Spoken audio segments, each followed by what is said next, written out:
Where do you begin when a first earthquake and then a second one only days later changes everything there is, everything there was, everything there'll never be again? Where do you begin when you're forced to leave your home, you have witnessed your own business in ruins, and you can no longer go into your town centre because all its familiar symbols have become unsafe, uncertain and dangerous, if not completely devastated? Where do you begin when everything seems at an end?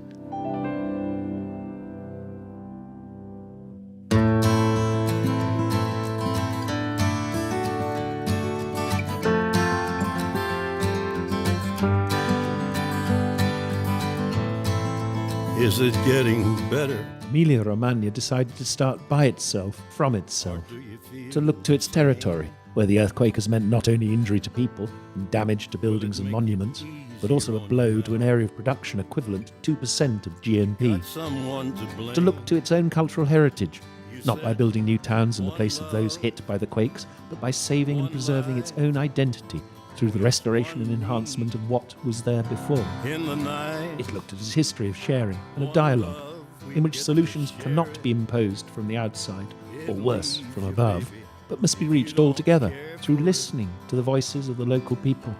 The first action by the regional president nominated as Commissioner for Reconstruction was to create a committee formed of the provinces and mayors of the stricken areas in order to draw up regulations and objectives jointly.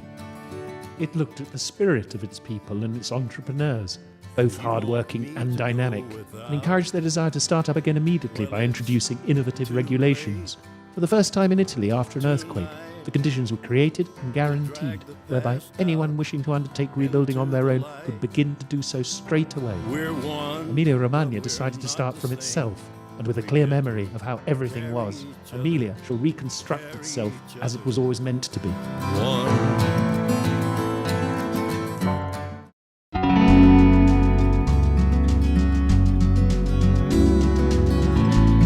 Accounts of the hours and days immediately following the two earthquakes tell of 43,000 people forced out of their homes in fear, leaving everything behind them with little certainty of ever finding it again. But no one was left to face this alone. The sociable nature of the Emilian people manifested itself as solidarity and neighbourliness, a mutual hand lent where needed. The whole civil protection system was operational within 20 minutes of the first tremor. Neighbours and fellow citizens, even total strangers, became friends. The concept of cooperation between local government and other organisations had its first trial in the field, demonstrating the efficient and well-organised machinery of different forces, each in its own area of expertise, working together for a common objective, the safety of the people and that of damaged buildings and property. All this was achieved with the additional help of over 21,000 civil protection volunteers. I was born to chart the evening sky. They'd cut me out for baking bread, but I had other dreams. Meanwhile, the rest of Italy had responded generously to Emilia's plight, with donations and solidarity projects culminating in two big charity concerts in Campovollo and Bologna. The speed and the nature of the provisional interventions demonstrated the desire to maintain a sense of community by saving the historic town centres. Of the 22 designated red zones, 16 have already completely reopened, and the remaining 6 have restored their main streets. The first clear signal that Emilia wanted to start from what had been to build what would be.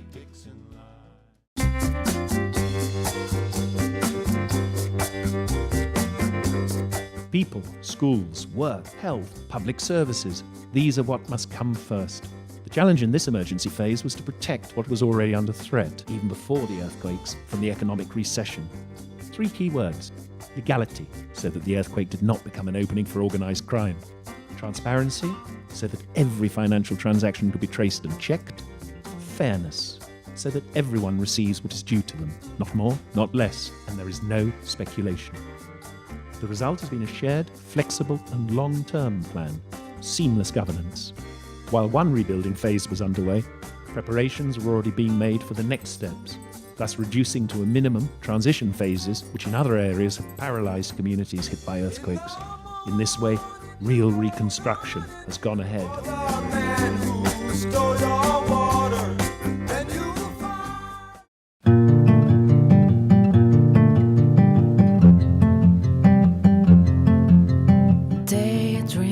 Going back home, a promise, an objective, a point of honour. No one should be without a roof over their heads, and if that roof was a tent, a temporary shelter, or far from home, it should be so for as short a time as possible. Support was given to anyone who wanted and was able to sort out their own living arrangements. Help was offered to those who were homeless, and assistance was given to rebuild houses. After an initial rapid but thorough inspection, the situation was clear. Around 14,000 homes were declared unsafe, meaning there were 17,000 households or 43,000 people on the streets. The aim was to close the emergency camps by the beginning of autumn, and this entailed a series of measures designed to guarantee a return to normality as soon as possible. As proof of the efficiency of these measures, the last camp was closed at the end of October. Hotels provided temporary housing for up to 2,200 people. Autonomous housing benefits were applied for by almost 15,000 households in the weeks following the earthquakes. Today, that number is a little over 10,000. Another plan financed by the Earthquake Fund led to 540 new rent contracts for housing found and allocated by local councils to those in most need. In just 7 areas where it was absolutely necessary, mobile homes were supplied, on loan, as a mark of their temporary nature. 760 prefabricated modular units were provided for earthquake victims and house around 2,300 people. A further 200 prefabricated rural units made it possible for farmers to continue their work from a base close to their land. Around 600 people are living in these: farmers, their families, and their workers. At the same time, new regulations made it possible for people to start rebuilding work even before putting in claims for damage. Blue diamond.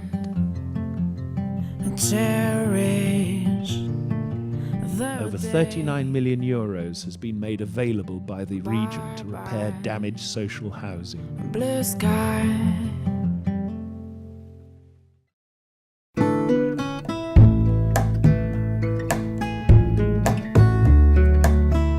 On the 17th of September, the first day of the school year, all the pupils and students of Emilia Romagna were back at their desks. Possibly not at their own desks.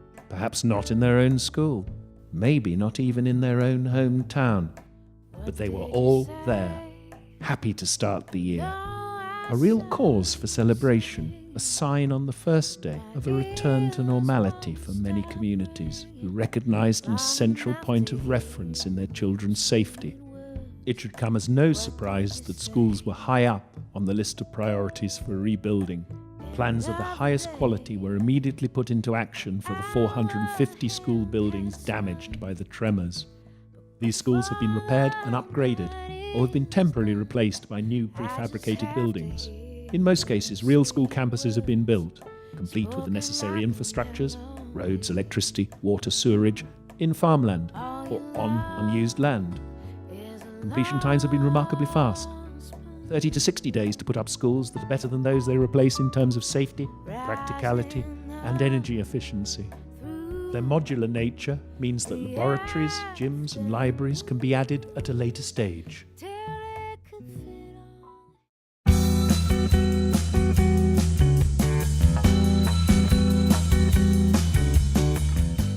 It's what the doctor always says: don't stop the treatment.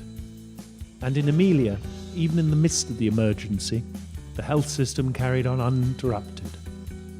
The tremors were seen not as a disaster, but as a spur to improve health provision by reorganizing buildings and technologies. So we have solutions like the health centre in Crevalcore. Whilst the building that used to house the health services is awaiting repair, a temporary building is home to reorganised and in the worst-hit hospitals, like Mirandola and Carpi, the buildings have not only been strengthened against seismic tremors, but their services and technologies have also been upgraded. In the General Hospital in Modena, anti-seismic works are planned, along with the construction of a new building to house the maternity department.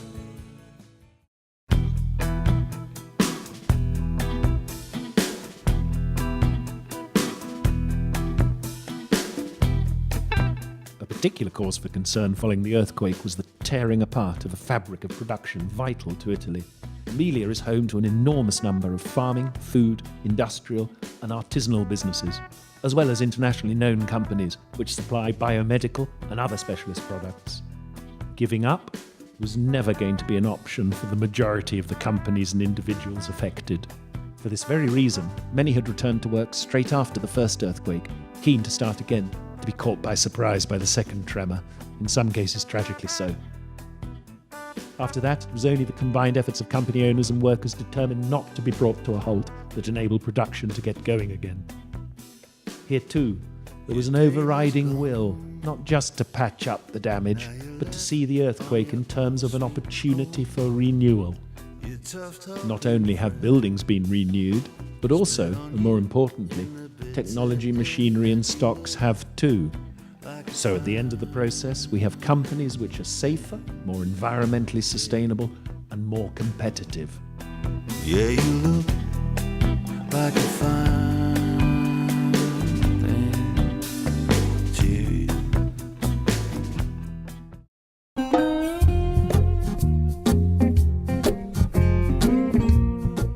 Almost invisible but fundamental to the entire region, water supply systems were repaired and made safe to ensure that in future severe weather conditions could be overcome, emergencies could be coped with, and agricultural land could continue to be irrigated.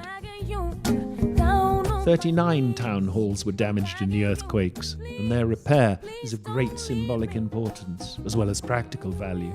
In the meantime, 8 temporary prefabricated town halls of the very highest quality have been put up or are being put up in record time to provide a renewed point of reference for local residents. Work on public places, from historic buildings to monuments, from theatres to museums to libraries and all civic infrastructure, is driven by notions of community identity and vitality. Approximately 2,000 public buildings or privately owned buildings used for public purposes are being assessed for damage prior to deciding on a programme of priorities for the repair work necessary. 15 million is being spent to allow worship to continue in around 60 churches in the 6 dioceses affected.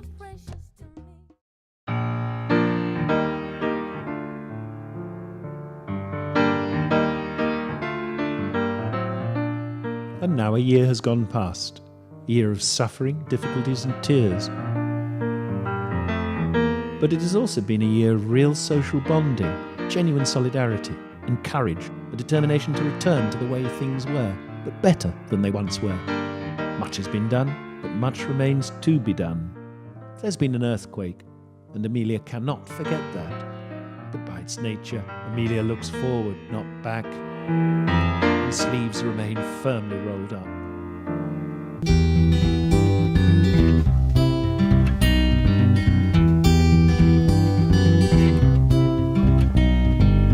Road tripping with my 2 favorite allies. Fully loaded, we got snacks and supplies. It's time to leave this town, it's time to steal away.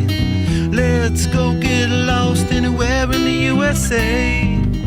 Let's go get lost, let's go get lost. Blue, you sit so pretty west of the one.